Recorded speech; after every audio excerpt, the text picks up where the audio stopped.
Good morning and welcome to Path of Evolution.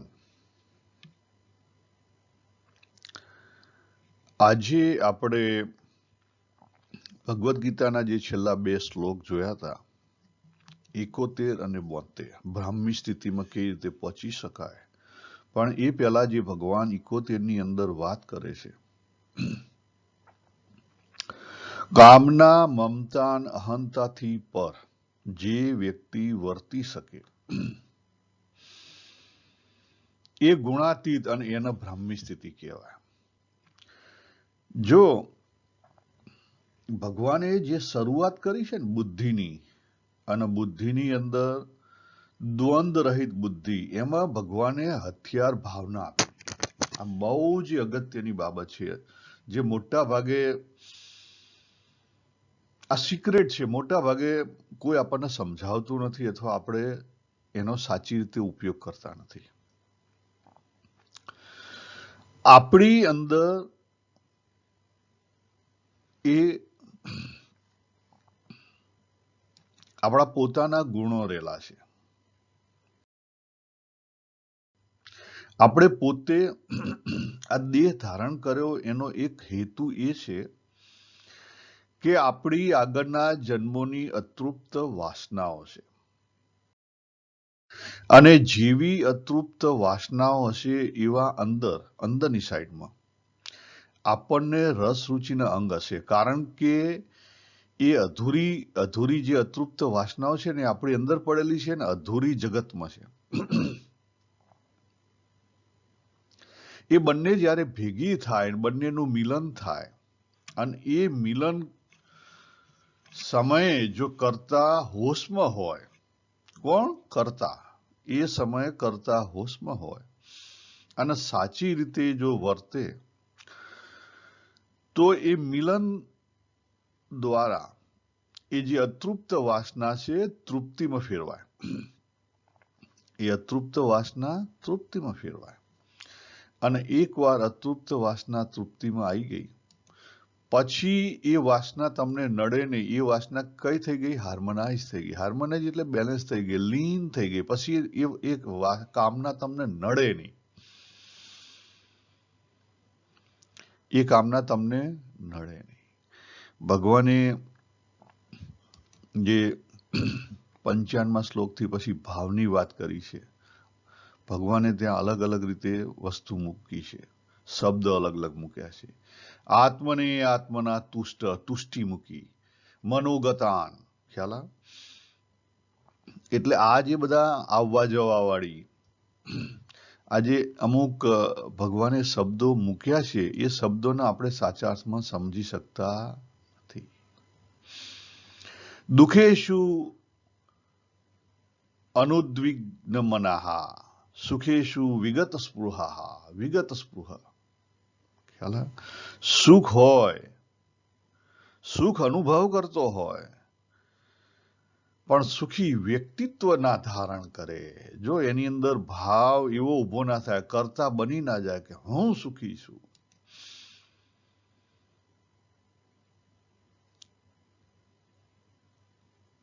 પછી પરિસ્થિતિ માટે કીધું, શુભ કે અશુભ જે વસ્તુ, વ્યક્તિ, પરિસ્થિતિ મળે એની અંદર શું ના થાય? પ્રસન્ન ન થાય કે દ્વેષ ન કરે.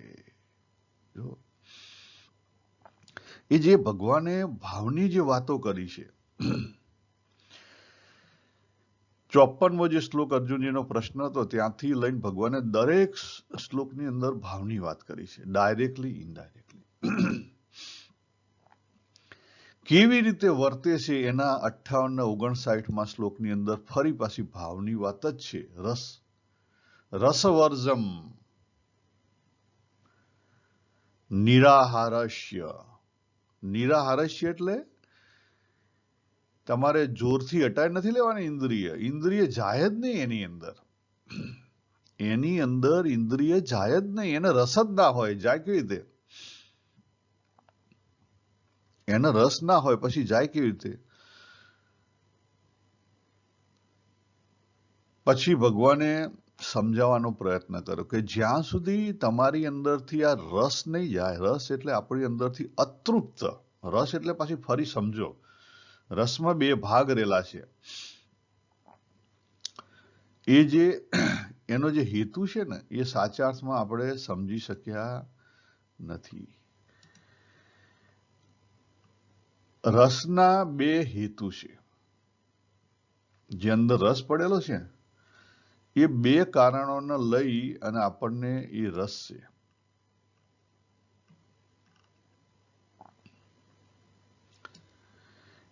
એ જે આપણી અંદર અતૃપ્ત છે એના બે હેતુ છે. પહેલો હેતુ તો મેં તમને કીધું કે આ દેહ ધારણ કર્યો છે એટલે આપણે દેવું ચૂકતે કરવાનો છે. અને બીજો હેતુ છે સચ્ચિદ આનંદ આપણું પોતાનું સ્વરૂપ છે. એટલે જે આનંદનો અર્થ શું થાય? આનંદથી નીચેની વસ્તુ છે ને એ આપણે સમજી શકીએ છીએ. આનંદ હજી આપણે એટલા સમજી શક્યા નથી. સચ્ચિદ આનંદની નીચેની વસ્તુ છે સુખ, દુઃખ વગરનું સુખ, પ્રેમ, ધૃણા વગરનો પ્રેમ. દાખલા તરીકે માતાનો પ્રેમ. ગમે તેવું લૂલું લંગડું બાળક હોય એનું પોતાનું એને એટલો જ પ્રેમ હોય. એટલે કેવો? ધૃણા વગરનો પ્રેમ. આવા સુખ અને પ્રેમ અત્યારે આપણને ક્યાંથી મળે છે? તો આપણે સમજીએ કે ભાઈ ધૃણા વગરનો પ્રેમ માતાને મળે છે તો એનું બાળક છે એમાંથી મળે છે. એટલે શું થઈ ગયું? બાળકનું અને માતાનું મિલન. યાદ શબ્દ રાખો, યાદ આ શબ્દ મિલન. મિલનને લઈ અને સુખ અને દુઃખ છે અત્યારે આપણી પાસે. આ જે મિલનને સાચા અર્થમાં સમજાય, આપણે આગળ સમજાય હતું કે લેવલ 4 ઉપર આપણું જે મિલન છે એ ઓબ્જેક્ટ અથવા બીજી વ્યક્તિ સાથેનું મિલન છે. બીજા વ્યક્તિ સાથેનું અથવા ઓબ્જેક્ટ સાથેનું. બરાબર? લેવલ 4 નું શું છે? ઓબ્જેક્ટ સાથેનું મિલન છે. લેવલ 3 નું એ માતાનું પુત્ર સાથેનું મિલન. તો એ લેવલ 3 ઉપર આપણે જે બધું દેખાય છે સ્ક્રીન ઉપર દેહ. એ જ મિલનની અંદર બીજું પણ મિલન છે બે પ્રેમી પંખીડાઓનું. બરાબર? પતિ પત્નીનું. આ જે મિલનની અંદર જે સુખ અથવા જે પ્રેમ રહેલો છે એ પ્રેમની અંદરથી જે બે વસ્તુ થવી જોઈએ. પહેલી વસ્તુ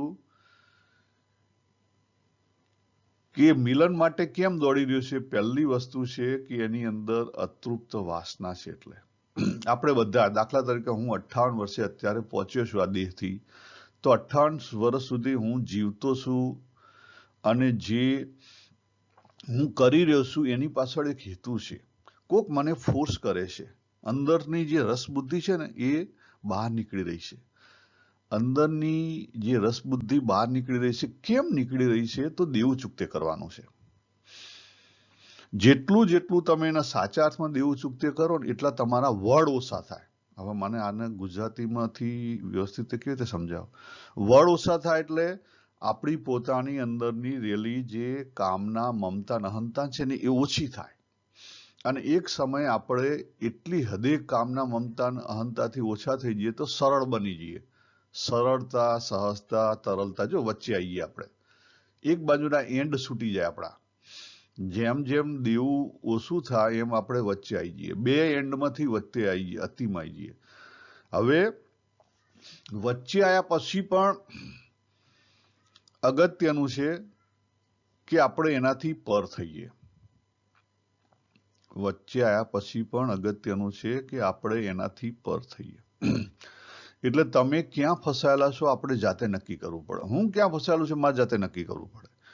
કે મને સત્તાનો મોહ છે, પૈસાનો મોહ છે, ક્યાં છે? એના માટે હું બધું છોડી શકું છું? તો સમજી લો તમે લેવલ 4 ઉપર ફસાયેલા છો. હવે એ મોહ છે એ તમે એક એક્સ્ટ્રીમ ઉપર જતા રહ્યા છો. તમે ભોગમાં છો કે ત્યાગમાં છો એ ચેક કરો પહેલા. ઘણા ત્યાગમાં પણ હોય. હા, દેખાય નહીં, વર્તનથી તમને ખબર પડે. ડીપર જો અંતરદ્રષ્ટિ કરો તો ખબર પડે.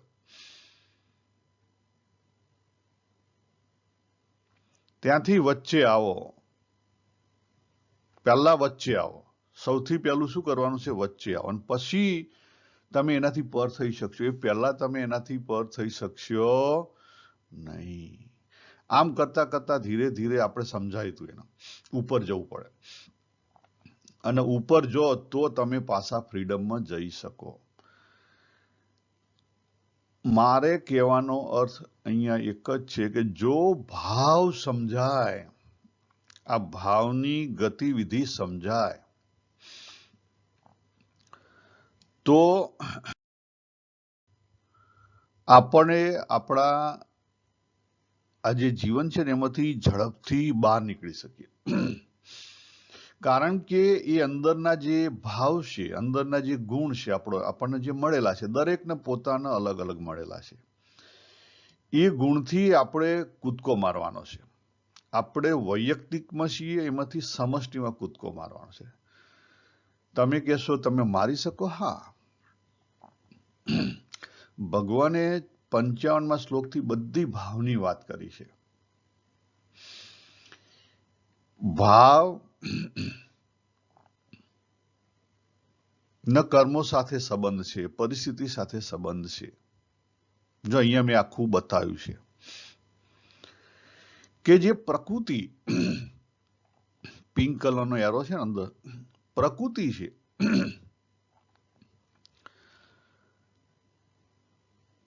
આજે આપણું બ્રહ્માંડ બન્યું એનો એક ટાઈમ છે. એ ટાઈમમાં પણ અલગ અલગ જગ્યાએ ટાઈમની ઇફેક્ટ અલગ હોય. જેવો દેશ હોય પ્રમાણે પાછી ટાઈમની ઇફેક્ટ હોય. એટલે પહેલો આપણે સપોઝ કળિયુગની વાત કરીએ એટલા માટે મેં પહેલો ટાઈમનો ફ્લો બતાવ્યો. પછી જેવો દેશ હોય પ્રમાણે ટાઈમમાં ઇફેક્ટ થાય. જે ભગવાન સ્વામિનારાયણે પ્રથમનું છેલ્લું વચનામૃત, ગઢડા પ્રથમનું 78, એમાં બહુ સરસ વાતો કરી, પણ બહુ વધારે પડતો ફોકસ દેશ અને કાળને આપી દીધેલો છે. અહીંયા આપણે કર્તાને આપીએ છીએ. કેમ? કારણ કે જે ભાવ છે અને કર્મ છે એ બધા કોને લઈને છે? કર્તાને લઈને છે. અને જે ભગવાને વાત કરી ને તો 62 ને 63માં, જો તમારો અંદરનો ભાવ એ ખરાબ હશે અને કર્તા બેહોશમાં છે, જો કર્તા જાગૃત હશે તો કોઈ પ્રોબ્લેમ નહીં થાય, પણ કર્તા બેહોશમાં છે તો ભગવાને જે 8 સ્ટેપની સીડી બતાવી ને, ફટફટ ફટફટ ફટ નીચે જશે, હા એ નીચે જશે, વિષયનું ચિંતન થશે, આસક્તિ થશે, બધું થશે. આ આખો ગીતાનો સારનો સાર છે. આ સમજાય ને તો એમાંથી બહાર નીકળાય. અર્જુનજીને અંદરનો જે રસ રુચિના અંગ ક્ષત્રિયની હતી, અને હવે અર્જુનજી નાહવાની વાત કરતા હતા, બ્રાહ્મણ થવાની વાત કરતા હતા, જ્ઞાનની વાત કરતા હતા. ભગવાન કે તું નહીં કરી કે, તું બીજાનો જે ધર્મ છે એ તું નહીં અપનાવી શકે, કારણ કે આજ સુધી તે બીજાનો, પહેલી વસ્તુ કે તારી અંદર રસ નથી એ પ્રમાણે, અને આજ સુધી તે વસ્તુ કરેલી નથી. એટલે તું બીજાનો ધર્મ છોડી તારો જે છે એ બજાવ. ભગવાને ત્યાં એને ચોખ્ખી એટલા માટે વાત કરી. એટલે અગત્યનું સારની સાર વસ્તુ કઈ છે? પહેલો વસ્તુ છે હોશ અને પવિત્ર ભાવ. હોશ અને પવિત્ર ભાવ સાથે તમારી અંદરની વાસના વહે, અંદરની વાસના તમારી બહાર વહેવા માંડે હોશ અને પવિત્રતા સાથે, તો એ જે અતૃપ્ત વાસના છે એ તૃપ્ત થાય અને એમાંથી સર્જન શક્તિ થાય. જો બે હેતુ છે ને બે પરિણામ છે, મેં તમને કહ્યું ને, બે હેતુ છે ને બે પરિણામ છે. આ સિક્રેટ, મોસ્ટ સિક્રેટ બાબત છે. બે હેતુ છે અને બે પરિણામ છે. મને મારું નાનું બાળક ગમે છે, બહુ જ પ્રેમવાળો છે, બરાબર, પરંતુ એ પ્રેમની અંદરથી પહેલી વસ્તુ ગમે છે એનું કોઈ કારણ છે? ના. કારણ કયું છે? અંદરનો રસ છે, અંદરની કંઈક અતૃપ્ત વાસના છે. હવે આ અતૃપ્ત વાસના છે એમાં હું પવિત્ર ભાવ લાવી દઉં ને હોશ લાવી દઉં, બરાબર, એટલે બે એક્સ્ટ્રીમ ઉપર જતો અટકી જાઉં, તો ઓટોમેટિકલી જે અતૃપ્ત વાસના છે એ હું મારા બાળક સાથે જે મિલન થશે, એ મિલનથી જે પ્રેમ ઊભો થશે, એ પ્રેમ કેવો હશે? પવિત્ર પ્રેમ હશે. એ પ્રેમમાં રાગ અને દ્વેષ નહીં હોય. એ જ રીતે મારા લાઈફ પાર્ટનર સાથેનું જે મિલન હશે એ પણ જો પવિત્ર ભાવ સાથે હોય અને જાણપણા રૂપ હોય તો કોઈ પ્રોબ્લેમ થાય નહીં. તમારી અતૃપ્ત વાસનાઓ તૃપ્ત થવા માંડે બહુ ઝડપથી, અને એમાંથી પછી જે સર્જન શક્તિ થાય, એમાંથી જે સર્જન શક્તિ થાય એ સર્જન શક્તિ કેવી હોય? પવિત્ર હોય, સારી હોય. એટલે તમારું જે મંદિર બનાવ્યું, દાખલા તરીકે બે નવું યુગલ છે, પરણ્યા, એમનું મેરેજ થયા, અને એમનું જે મિલન છે, એ બે જે પ્રેમી છે, પતિ પત્ની, એમનું જે મિલન છે, એ બાળક લાવવા માંગે છે, એમનું મિલન છે. તો એ મિલન શા માટે છે? તો સમજી લો, મિલનમાં બંને તરફથી અતૃપ્ત વાસનાઓ છે. એકની પોઝિટિવ છે, એકની નેગેટિવ છે. બંને મળવા માંગે છે. શા માટે મળવા માંગે છે? કારણ કે અતૃપ્તિ શેના માટેની છે? સુખ અને પ્રેમ માટેની છે, અધૂરપ માટેની છે. એ અધૂરપ પૂરી કરે છે. પણ જો અધૂરપ એ લોકો હોશમાં અને પવિત્ર ભાવ સાથે પૂરી કરે તો જે અતૃપ્ત રહેલી વાસના અંદરની છે, એ જે દેવું છે, એ ચૂકતે થઈ જાય. એ તૃપ્તિમાં આવે. અતૃપ્ત વાસના તૃપ્તિમાં આવે, અને એ અતૃપ્ત વાસના તૃપ્તિમાં આવે એને લઈને બીજું એક મોટું વસ્તુ ઊભી થાય. કઈ વસ્તુ ઊભી થાય? એને લઈને જે સર્જન થાય, એને લઈને જે સર્જન થાય એ મંદિર બને. એ મંદિર કેવું હોય? એની પવિત્રતા ઊંચી હોય. અને જેટલી મંદિર, તમે જેવું મંદિર બનાવશો ને એવા દેવતા આવશે તમારા ત્યાં રહેવા માટે. યાદ રાખો, આપણે ઘણી વાર કહીએ છીએ કે આ બાળક જ પહેલેથી જિદ્દી છે, આમ છે ને પેલું છે ને. ખ્યાલ આવ્યો? એ એનો જીવ એવો છે. કેમ? કારણ કે એવું તમે મંદિર બનાવ્યું છે એટલા માટે એવો જ હોય ને. પછી હવે તમે એવા એના હથિયાર આપશો એટલે પછી એવી એ જીવન જીવશે. આ બહુ મોટું રહસ્ય છે. એટલે પવિત્ર ભાવ સાથે, હોશ અને પવિત્ર ભાવ સાથે જો તમે એ જે કામના તમારી અંદર રહેલી છે અતૃપ્ત, બરાબર, એ રસ છે, એ રસને વહેવા દો. વહેવા દેવાનો છે. યાદ રાખો, એને ઢાંકી નહીં દેવાનો, એને કંટ્રોલ નથી કરવાનો, એને વહેવા દેવાનો છે. તો એમાંથી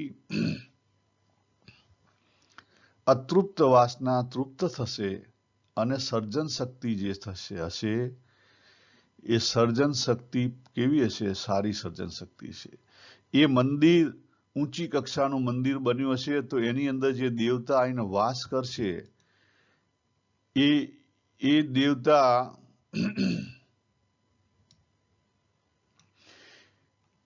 દેવતા પણ પવિત્ર હશે. કેવો હશે? પવિત્ર હશે. એ દેવતા પણ પવિત્ર હશે.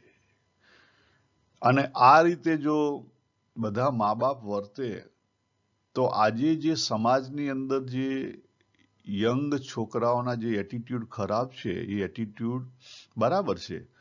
હું એમ નથી કહેતો કે છોકરાઓ મા બાપે જે પ્રમાણે શીખવ્યું ના હોય તો એની બરાબર છે, એની ઇફેક્ટ થાય. બાળક છે એ 3 વર્ષથી લઈ અને 13 વર્ષ સુધી એને જેવું ટ્રેન કરવામાં આવે એવું ઘણું બધું ટ્રેન થઈ શકે. પણ બાવળના છોડ ઉપર આંબાની કેરી ના આવે, આટલું યાદ રાખો. બાવળનો છોડને વ્યવસ્થિત એ રીતે ટ્રેન કર્યો હોય તો આંબા જેવો દેખાય, પણ એમાં કેરી આંબાની ના આવે. આટલો ફેર પડી જાય. એટલે તમારે આખું જનરેશન જો અપલિફ્ટ લેવું હોય તો આ રીતે આવી શકે. પણ મેં તમને કીધું ને કે જે આપણે કળિયુગ આવ્યો છે નીચે નીચે નીચે, એનું કારણ શું છે? આપણે બેહોશીમાં આપણની જે અતૃપ્ત વાસનાઓ છે એ બેહોશીમાં ભોગવી ગમે તે ભાવ સાથે, તો પછી નવી જનરેશન એવી જ આવે. હવે આપણું પોતાના કલ્યાણની વાત કરો, નવી જનરેશનનું જે થવું હશે થશે. આપણા પોતાના કલ્યાણની વાત કરો તો આપણા પોતાના કલ્યાણમાં પણ આ જ વસ્તુ છે કે મેં તમને જે બતાવ્યું કે ભાઈ પ્રકૃતિ કોસ્મિક આપણી અંદર પણ રહેલી છે. આપણી જે કોસ્મિક પ્રકૃતિ છે, નિયતિ, એ ટાઈમમાં હેડી પછી દેશને લઈને એમાં ફેર પડ્યો, ગુણ, જે આ બધા ગુણના ફેરની વાત કરું છું. પછી જે જીવ છે એની સિચ્યુએશન પ્રમાણે આવ્યું. ભગવાને જે 55મા શ્લોકથી વાતો કરી એમાં કર્મની વાત કરી લીધી, ક્રિયાની વાત કરી લીધી, પરિસ્થિતિની વાત કરી લીધી, બરાબર. તો અહીંયા પણ પરિસ્થિતિ અને પરિસ્થિતિમાં જીવ એટલે કે જે પાર્ટિસિપેટ થયો છે એના સ્ટેન્ડિંગ પોઈન્ટની. હવે જે પાર્ટિસિપેટ થયો છે એની પરિસ્થિતિમાં એક રોલના રિસ્પોન્સિબિલિટી છે એની વાત થઈ. અને પછી જીવાના ઇનર એટીટ્યુડ અને એના એક્સપ્રેશનની વાત થઈ. હવે આને મારે તમને કેવી રીતે સમજાવું, તો ખાલી હું તમને 2 એક્ઝામ્પલ આપીશ. મેં આગળ આપેલા છે છતાં અહીંયા ટૂંકમાં લઈ લો કે અમારે અહીંયા એક ભાઈ છે ને 13 વર્ષ ટેક્સી ડ્રાઈવર છે, એને કંઈક સજા થઈ. સજા કેમ થઈ એનું કારણ હું તમને કહી દઉં. શુક્રવારે વીકેન્ડના દિવસમાં સાંજે શુક્ર કે શનિવારે ટેક્સીમાં એમણે લેડીઝ પેસેન્જર લીધા જે પીધેલા હતા અને પીધેલી ચેનચાળા કરતા હતા. હવે આપણે જોઈએ છીએ, કોને સમજીએ છીએ, એ જે ભાઈ છે એની અતૃપ્ત જે અંદર કામના છે એની વાત કરીએ છીએ. અતૃપ્ત કામનાની વાત કરીએ છીએ. એટલે પહેલું એનો અંદરનો ભાવ, એની અંદરની અતૃપ્તિ હતી, બરાબર છે, અતૃપ્તિ હતી. એ જે દેહના ઇન્દ્રિયોને લઈને એને પરિસ્થિતિ છે, પરિસ્થિતિ એવી ઊભી થઈ કે જેથી કરીને જે ગુણ છે એ ગુણ બદલાવા માંડ્યા. એની અંદર એ ગુણ નહોતો શરૂઆતમાં જ્યારે ટેક્સી ડ્રાઈવર તરીકે એને પેસેન્જર લીધા ત્યારે. પણ જેવી જે પેસેન્જર છે એને હરકતો ચાલુ કરી, સેક્સ્યુઅલ હરકતો, એટલે એના ભાવ બદલાવા માંડ્યા. કેમ? કારણ કે એનો જે અંદરનો ભાવ હતો એ પોતે ધીરે ધીરે બેહોશીમાં જવા માંડ્યો અને એનો ભાવ, પવિત્ર ભાવ હતો, એ ગળવા માંડ્યો. પવિત્ર ભાવ હેઠો આવવા માંડ્યો. કેમ આવું થયું? તો પહેલી વસ્તુ, પરિસ્થિતિએ એમાં શું કર્યું? જે અગ્નિ હતો એમાં કેરોસીન નાખ્યું, બરાબર. પણ અંદર જે અતૃપ્ત ભાવ હતો અને એને એ વ્યક્તિએ સમજેલો નહોતો, એ વ્યક્તિ એને સાચા અર્થમાં સમજેલો નહોતો. એટલે અંદરનો ગુબ્બારો હતો ને મોટો હતો. જે ગુબ્બારો મોટો ના હોય ને એ હાર્મોનાઇઝ થઈ ગયો હોય, એ ગુબ્બારો મોટો ના હોય ને હાર્મોનાઇઝ થઈ ગયેલો તો પ્રોબ્લેમ ના થતો. ઇવન એ હોશમાં હોય, ધીરે ધીરે એને એનો હોશ ગુમાવી દીધો. ધીરે ધીરે ભાઈ ક્યાં જતા રહ્યા? બેહોશી તરફ જતા રહ્યા. ખેંચી ગયું, એનું મન છે ને એને ખેંચી ગયું. દેહ, ઇન્દ્રિય, પરિસ્થિતિ 3 ભેગા થયા, એને મનને હાથે લઈ લીધું. હવે બુદ્ધિનું કઈ ચાલે નહીં. અને ભાઈએ એ પ્રમાણેના નખરા કર્યા અને પછી કેસ થયો. ખ્યાલ આવ્યો? માણસ એ કર્તાનો વાંક છે, યસ, એક હદ સુધી વાંક છે એનો. પરિસ્થિતિનો વાંક છે, યસ, એક હદ સુધી પરિસ્થિતિનો વાંક છે. પણ મૂળ વસ્તુ કઈ છે? કરતા પોતે છે. કરતા પોતે હોશમાં નથી રહી ગયો. પણ હોશમાં કેમ નથી રહી ગયો? કારણ કે એને કદી પ્રેક્ટિસ જ નથી કરી. પણ બીજું એક કારણ છે હોશમાં નહીં રહી શકવાનું, કે એને કદાપી આટલી મોટી ઉંમર થઈ છતાં એની અંદર રહેલી અતૃપ્ત વાસનાઓ એ સાચા અર્થમાં સમજ્યો જ નથી. એના ઘેર પત્ની છે, 3 બાળકો છે. જો સાચા અર્થમાં એ સેક્સ્યુઅલ એનર્જી સમજ્યો હોત તો એને કોઈ પ્રોબ્લેમ જ ના થોત. સાચા અર્થમાં એને એ સેક્સ્યુઅલ એનર્જી રિલીઝ કરી હોત તો એને આ પ્રશ્ન અહીંયા ઉભો જ ના થાય. પરિસ્થિતિ ગમે તે હોય છતાં પ્રશ્ન ઉભો ના થાય. બીજા આપણે ત્યાં કેટલાય સાધુઓના ને બધા એક્ઝામ્પલો છે. નોટ ઓનલી સાધુઓ, કેટલાય ગૃહસ્થોના પણ છે.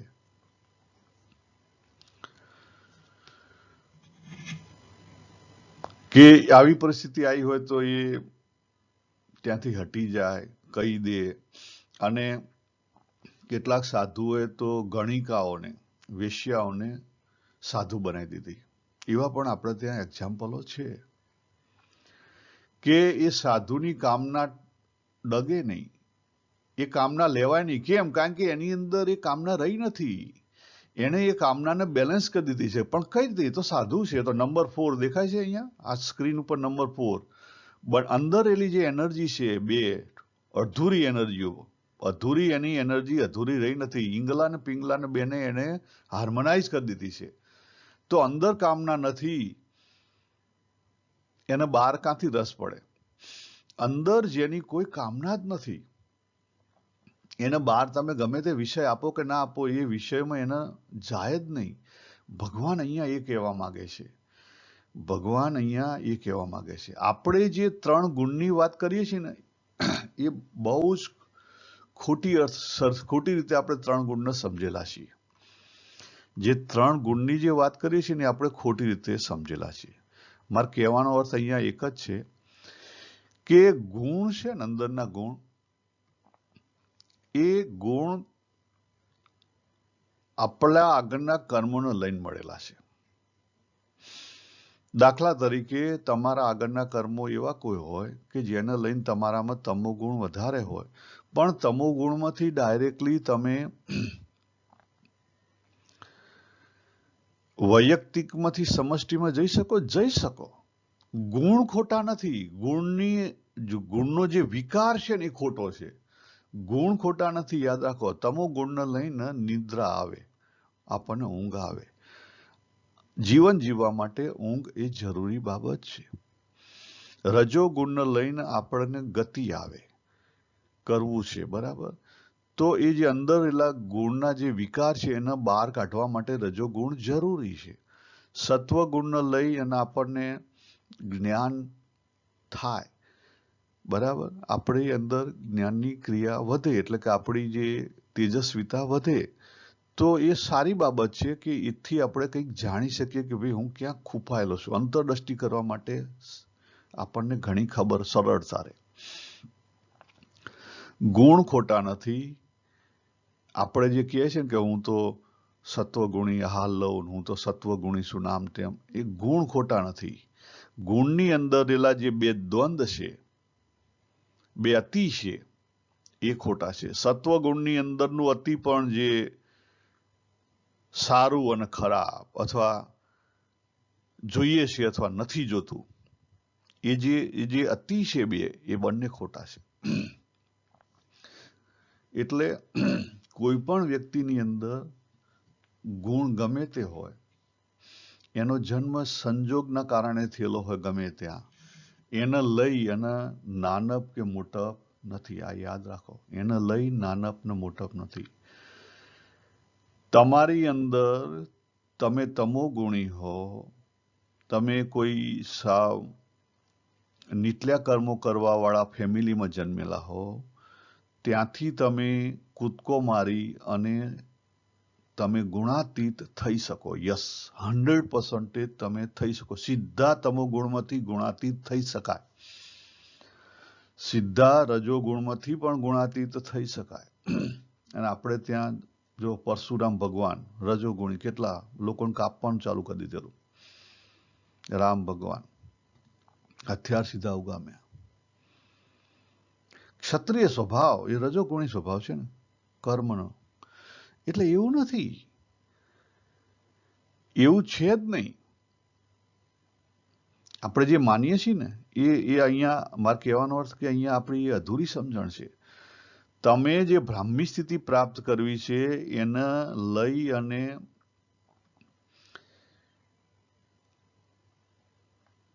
કંઈ તમે ડાયરેક્ટલી જઈ શકો. હવે જો હું તમને થોડુંક ડિટેલિંગ કરું કે આપણે જોયું છે ઘણું બધું 12મા અધ્યાયમાં અને સ્વામિનારાયણ ભગવાનના વચનામૃતમાં પણ, ગઢડા મધ્ય 2માં 3 સ્ટેપ આપેલા છે. પહેલું નેગેટિવ ટુ પોઝિટિવ, બીજું મેની ટુ લેસ, અને ત્રીજું પૂર્ણપણું. પહેલું જે સ્ટેપ છે ને, એની અંદર નિયમ ધર્મ બહારના જરૂરી છે. અમુક હદ સુધી તો બધા નિયમ ધર્મ જરૂરી છે, પણ બહારના પણ જરૂરી છે. જેમ જેમ તમે યર 1, 2, 3, 4, 5, 6 તમે જેમ તમારી જે કહેવાય ને કે અંદરનો હોશ વધે ને, એમ તમે ઉપર જઈ શકો. જાગૃતતા. ગુણ ગમે તે હોય, પણ જો ચેતન તત્વ હોશમાં હોય, જાગ્રત હોય, ડિટેચ હોય, અને એની અંદર પ્યોરિટી હોય તો પછી એમાંથી ગમે તે જગ્યાએ દેશકાળ ગમે તેવા હોય છતાં એમાંથી એ નીકળી જઈ શકે. આ કહેવાનો સારનો સાર છે. એટલે પહેલું જે છે, દાખલા તરીકે પહેલા આપણે બહુ વીક હોઈએ, આપણી અંદર બહુ જે વાસના રહે, તો આપણે ત્યાં સંકલ્પની જરૂર છે. કારણ કે અંધકારમાંથી આપણે બહાર નીકળવાનું છે, નેગેટિવમાંથી પોઝિટિવ થવાનું છે. અને એમાં પછી કર્મ, સેવા, આ બધી વસ્તુ આપણને ત્યાં મદદ કરે. કારણ કે સંકલ્પ છે કોની સાથે જોડાયેલો છે? દેહ ઇન્દ્રિય સાથે. દેહ ઇન્દ્રિયના વિકાર કાઢવાના છે, ચિત્તની અંદર એલી હેબિટો કાઢવાની છે. અગત્યનું છે વિકાર. વિકારને સમજો, ગુણના વિકારને સમજો. પછી મેની ટુ લેસ, એટલે કે ત્યાં તમારે સાંખ્ય, જ્ઞાન, પછી ધ્યાન, આ બધી વસ્તુ છે. કારણ કે પ્રકાશમાં ગતિ કરવાની છે, પ્રકાશને જેમ છે તેમ ઓળખવાનો છે. બરાબર? એટલે રજોગુણ અને સત્વગુણ બે વસ્તુ અહીંયા આવશે. એટલે બુદ્ધિમાં ક્લેરિટી આવે. શું થાય? બુદ્ધિમાં ક્લેરિટી આવે.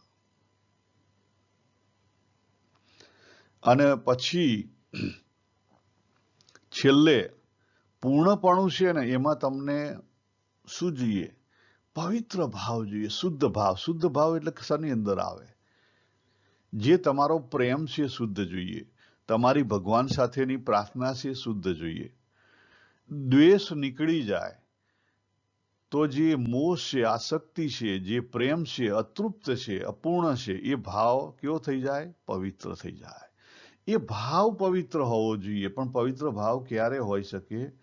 કે અંદરનો જે રસ રુચિ છે ને, એને સાચા અર્થમાં તમે બહાર કાઢી અને એને હાર્મોનાઇઝ કરો. મારે કહેવાનો અર્થ એટલો જ છે.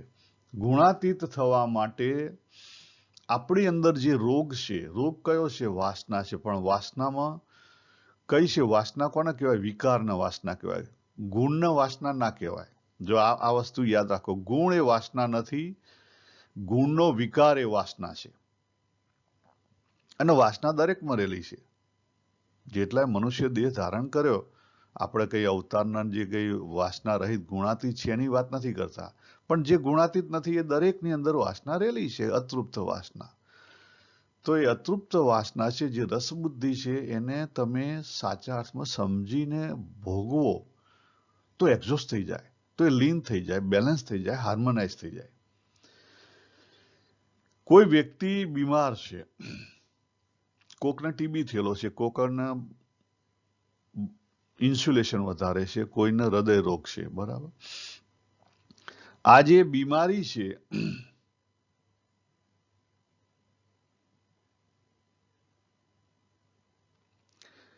રોગ એટલે રોગ. બરાબર? રોગ એટલે રોગ. પછી એટલે ગુણ એટલે ગુણ. પછી રજોગુણ હોય, તમો ગુણ કે સત્વગુણ. ગુણ એટલે ગુણ. અને ગુણ એ જરૂરી છે. કારણ કે ગુણ એ શું છે? આ જે પ્રકૃતિ છે એને વહેવા માટે, એને બેલેન્સ થવા માટે ગુણ જરૂરી છે. ગુણથી પર એ ગુણાતીત, અને રોગથી પર એ સ્વસ્થ વાળો. આપણું સ્વસ્થ સારું છે એનો શું થયો? કે કોઈ રોગ નથી. એટલે કોઈ ગુણ ના હોય ગુણાતીત કહેવાય. એવું નથી કે તમે સત્વગુણ છો તમે ઊંચા થઈ ગયા. લોકની દ્રષ્ટિએ કદાચ તમે લાગતા હશો, પણ સત્વગુણ જેટલી હદે પકડે ને એટલા બીજા કોઈ ના પકડે. જો ઈશાવાસ્ય ઉપનિષદમાં બહુ વાતો કરેલી છે. સત્વગુણ જે ફસણો ને એ તો મહાઅંધકારમાં છે, એવી વાતો કરી છે. ચેક કરજો. માર્ગ એન્ડ ઓફ ધ ડે કહેવાનો અર્થ અહીંયા આજે એક જ છે કે આપણે આ ખોટી બિલીફો રાખતા હોઈએ છીએ ગુણ પ્રત્યે. હજી આપણે સાચા અર્થમાં ગુણ અને ભાવના સમજ્યા નથી. ગુણ અને ભાવ એ સિક્કાની બે બાજુ છે, અલગ નથી. અને વાસના એ વાસના અને મુક્તિ પણ એ રસ જ છે, એની બે અલગ ધારા છે. વાસના તમને નીચે ખેંચે છે, મુક્તિ તમને ઉપર ખેંચે છે. બંને રસ જ છે. પણ એ રસને જો સાચા અર્થમાં હોશથી અને પવિત્ર ભાવથી સમજાય તો ઓટોમેટિકલી જે નીચે ખેંચે છે ને એ જતો રહે. નીચે ખેંચતો જતો રહે. આટલી ટૂંકી વસ્તુ આપણે સમજવાની, પણ જો એ સમજાય, અને એ સમજવાની કેવી રીતે? અનુભવથી સમજવાની છે. આપણા અનુભવમાં આવે છે? હા, આવે છે. આપણા પોતાના અનુભવમાં એ બધી વસ્તુઓ આવી જ છે. એને આગળ કરો. એટલે મારે કહેવાનો શું છે, હું આજે એટલી હદે કહું છું, બરાબર છે, બુદ્ધિ તમને આ બધી વસ્તુ સમજવા માટે મદદરૂપ છે, પણ જે ભાવ છે, જો તમારી અંદર ભાવ નહીં હોય, હું તો એટલી હદે કહું છું કે કદાચ તમારી અંદર મોહના આસક્તિ હશે, એ મોહના આસક્તિને પણ જો તમે સાચા અર્થમાં સમજ્યા હશો ને, તો તમે એને પ્રેમમાં ફેરવી શકશો. તમે એને પ્રેમમાં ઇઝીલી ફેરવી શકશો. હોશ રાખશો તો પ્રેમમાં ફરી જશે, ને પ્રેમને પછી શુદ્ધ પવિત્ર પ્રેમમાં તમે ઇઝીલી ફેરવી શકશો. એટલા માટે તો આપણું પોતાનું તત્વ કયું છે? સચ્ચિત આનંદ. આનંદ એટલે પ્રેમ રૂપ છીએ આપણે, પણ આ પ્રેમ સમજાતો નથી. એટલે સંસારના પ્રેમમાં ઊંધા નીચા થઈ ગયા છે. એ શું છે? મોહ છે, આસક્તિ છે. એટલે રસ, બુદ્ધિ, ગુણ, પ્રેમ, આ બધી વસ્તુ એક જ છે. આસક્તિ સાચા અર્થમાં સમજો તે પવિત્ર થઈ જાય. પણ ડ્રાયનેસ આવશે તો ગયા. ડ્રાયનેસ આવી તો ગયા. ડ્રાયનેસ ના આવી જો. આપણે મોટા ભાગે બુદ્ધિથી વધારે કામ કરીએ એટલે ડ્રાય થઈ જઈએ. ગયા. તો આપણે અહીંયા પૂરું કરીએ. સર્વેને જય શ્રી કૃષ્ણ. હરિઓમ તત્સત. હરિઓમ તત્સત. હરિ